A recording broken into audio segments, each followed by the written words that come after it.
Mr. Investor, welcome back to the channel, baby. This is not financial advice, it's for entertainment only, but we just got another sale of the Saphyr. In fact, this is another important sale and it shows the fact that we were right about our analysis.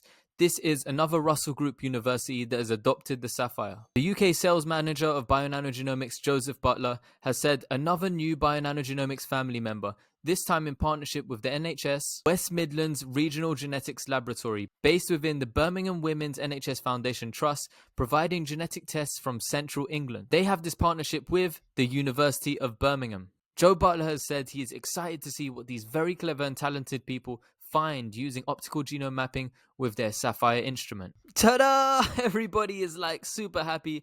They're super excited to use their Saphyr machine. And the reason why this is kind of another key site is it's showing that all of these Russell Group universities that have genomics laboratories or are in partnership with genomic laboratories are interested in the Saphyr. The 24 Russell Group universities in the UK are world-class research-intensive universities. Like we said in previous videos, they produce more than 2/3 of the world-leading research produced in UK universities, and they support more than 260,000 jobs across the country. This injects up to £87 billion into the national economy every single year. They also collaborate on some of these research projects with local communities, local businesses on these joint research projects and joint ventures. Now, when you scroll down the side here, you can see that some of these universities we've already got a Saphyr in. University of Edinburgh, the University of Nottingham, they've got a Saphyr also. Queen Mary's University also has a Saphyr. Just so you guys can see as an example, here's Queen Mary's University of London. Go to the genomics facility on the website, Bionano Saphyr Genome Mapping System. University of Nottingham as well, go and check their website out. You'll see the Bionano Genomics Saphyr just on their website here on the Deep SEQ part of the site. So now with some of the top universities in the world in terms of research adopting the Saphyr, we don't know what they're going to be studying, we don't know what they're going to be finding with the Saphyr instrument. But when these guys have findings, when they publish papers, when they go to these conferences and when they go to events and show their findings, all of the most elite researchers in the world go to these conferences like the Festival of Genomics, as well as some of the corporate companies in genomics. When they see that these guys are utilizing the Saphyr instrument and they're finding amazing things out, this could have a knock-on effect, a snowballing effect on sales. So if you get more people interested in the Saphyr machine, you have more research publications, you get this snowballing effect where people are constantly inquiring about the machine and maybe perhaps adopting the Saphyr,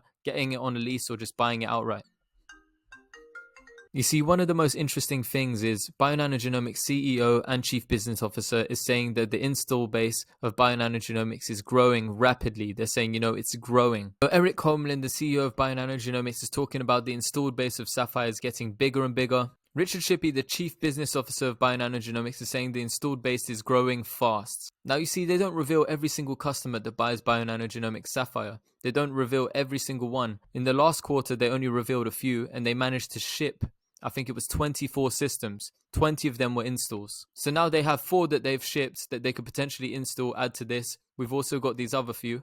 But I reckon they're going to smash this target. In terms of hitting 150, when they gave the guidance in that call, they didn't want to hype up the stock and be like, hell yeah, baby, we gonna sell, baby. Nah, none of that. They didn't say any of that stuff. So what they did instead was keep it conservative. And I think they're going to over-deliver for this quarter. So Mark over at Newsweed was saying that he wants at least 40 Saphyr systems sold. Not just sold, but he said 40 Saphyr systems installed. I don't know if we're going to hit 40, but I would love for them to, because we really need to ideally scale up our sales and show investors and show shareholders that, the business is growing, there's more demand than ever. So when people are saying, they're disheartened by the stock price, instead of being disheartened, I'm literally thinking about buying as much as I can. I'm thinking, how can I make some extra money? How am I going to be able to, finish my studies off ASAP, go back to working and buy up these shares at this price and average down and accumulate even more shares at this small price? And although people are saying, it's trading at a price to sales ratio that's ridiculous, this and that, if we hit one big client, one big customer, for example, say Illumina wants to offer their clients,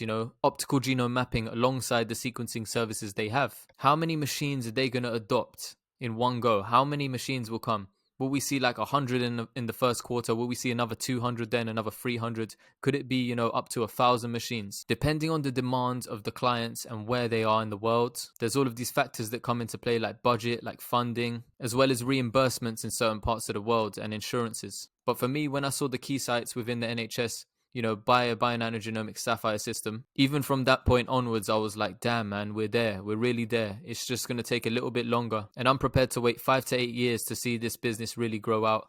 In the meantime, while the stock is dropping, while people are putting their money in different places, while people are, having this broader sell-off in the market to reduce their taxes. I'm just seeing this as an opportunity. Now, this is not financial advice, this is for entertainment only, but this is what I believe and this is what I'm going to be doing. I'm going to continue accumulating shares of Bionano Genomics, Nano Dimension, and Palantir. Whilst people are, avoiding these kinds of growth stocks, I'm going to be buying them up. It's a similar thing I did when oil dropped back in 2020. I was accumulating and buying as much as I could of Occidental Petroleum. And Occidental Petroleum actually went all the way down to $9.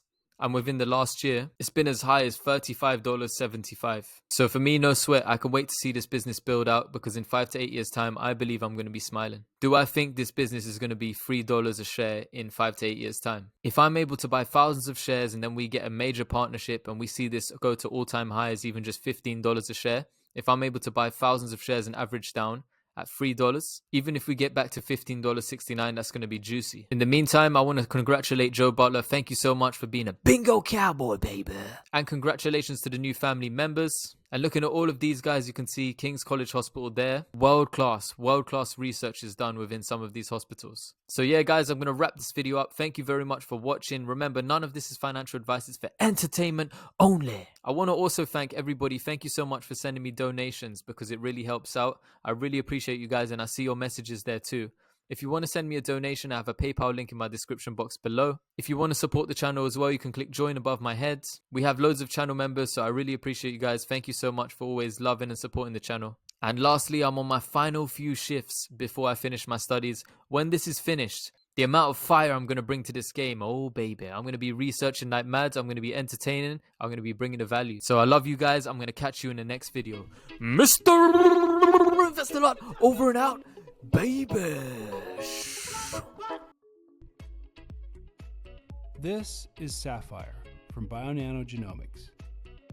With it, you can directly image the genome in high resolution to detect variations such as deletions, duplications, translocations, and inversions, known as structural variations, with sensitivity as high as 99%. The process is simple and automated to enable routine use in disease research. Structural variation commonly occurs in a broad range of diseases, including neurodegenerative diseases, intellectual disabilities, and various types of cancer. In fact, the first targeted cancer therapies were based on gene fusions, a type of structural variant. Given the role structural variants play in both understanding and developing potential targeted therapies, it is important that structural variants are accurately identified or called. To do this, there are two fundamentally different yet complementary approaches: sequencing and whole genome imaging. In short-read sequencing, or next-generation sequencing, DNA is read in short segments of about 150 base pairs, and the read sequences are compared to a reference genome. It can characterize small variants, but structural variants are often tens of thousands of base pairs or longer, so short-read sequencing is not an accurate way of calling them. What's more, 2/3 of the genome is repetitive, and structural variants in repeat regions are often invisible by whole genome sequencing. Whole genome imaging with the Saphyr system takes an entirely different approach to understanding the structure of DNA through imaging. It has proven to accurately identify structural variants ranging from 500 base pairs to whole chromosome lengths, with sensitivity as high as 99%. First, native ultra-high molecular weight DNA, multi-megabase pairs in length, is isolated. Fluorescent labels are enzymatically attached to these ultra-long molecules of DNA at a specific sequence motif that occurs throughout the genome. The resulting label patterns are unique for each section of the genome. The full length of the DNA remains intact during isolation and labeling, preserving the architecture for the next step, imaging the genome. The labeled DNA is pipetted into the Saphyr chip and placed in the Saphyr instrument. In the chip, the DNA is uncoiled or linearized across thousands of parallel nanochannels and imaged, revealing its fluorescent label patterns. By capturing these images in repeated cycles across the hundreds of thousands of nanochannels on the chip, all the images necessary to assemble a map of an entire genome are captured.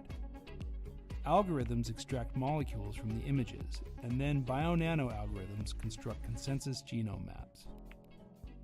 Bionano Access software also allows easy visualization and filtering of SV calls using our built-in control SV database. From the thousands of SVs found in any human sample, you can remove variants present in controls and narrow down your SVs of interest to a handful with just a few clicks. This is all enabled due to the extremely long molecules isolated and imaged with the Saphyr system. Want to use whole genome imaging for your next discovery? Go to bionanogenomics.com to learn more about how you can call more structural variants with higher accuracy and sensitivity.